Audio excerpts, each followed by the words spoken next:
Merci Monsieur le maire, cher Montreuilloise, chers collègues.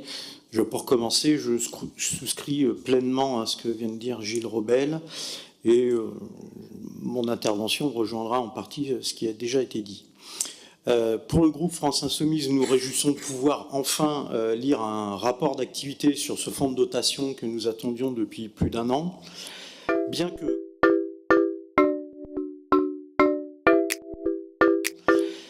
que confronté à la baisse des dotations de l'État et donc à un manque pour notre ville d'une part importante de financement pour investir dans l'avenir, pour nos écoles, pour nos enfants, ou encore de pouvoir renforcer notre action publique dans l'intérêt général de notre population montreuilloise, nous pensons que le développement de la culture, du sport, de la citoyenneté ou encore la protection de l'environnement à Montreuil doit se décider au sein d'une instance démocratiquement élue par les citoyennes et les citoyens avec des financements publics.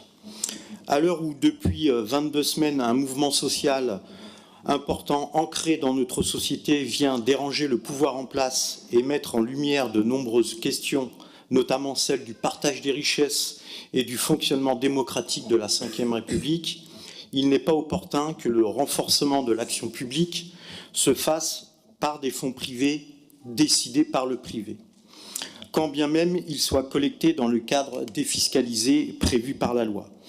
Comme l'a dit tout à l'heure l'adjoint aux finances lors de la présentation du ROB, il n'y a que la force publique pour garantir l'intérêt général. Ce mécénat qui permet à des entreprises, et quelles entreprises, de déroger à l'impôt n'est pas la forme de partage de richesse à laquelle nous sommes favorables.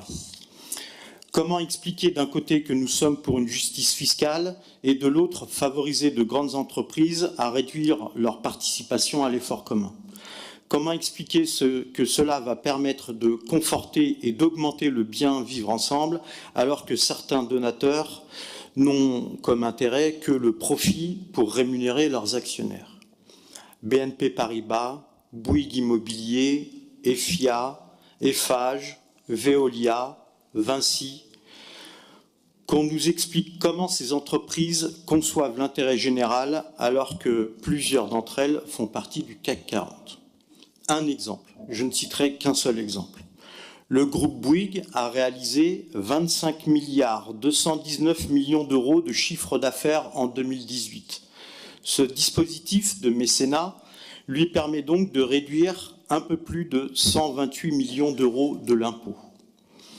Pour rappel, les entreprises du CAC 40 ont plus que gâté leurs actionnaires en 2018. Elles ont versé 46,8 milliards d'euros de dividendes, soit 48% de leurs résultats de l'exercice écoulé. Et ce chiffre est en augmentation de 3,7% par rapport à celui de 2017. Nous nous voyons donc mal acter des délibérations qui valident des financements privés permettant à des entreprises de pouvoir s'exonérer de l'impôt et de participer à leurs profits. Comme il a été dit tout à l'heure, c'est une ressemblance à un paradis fiscal. Donc pour le groupe France Insoumise, nous réfutons ce rapport.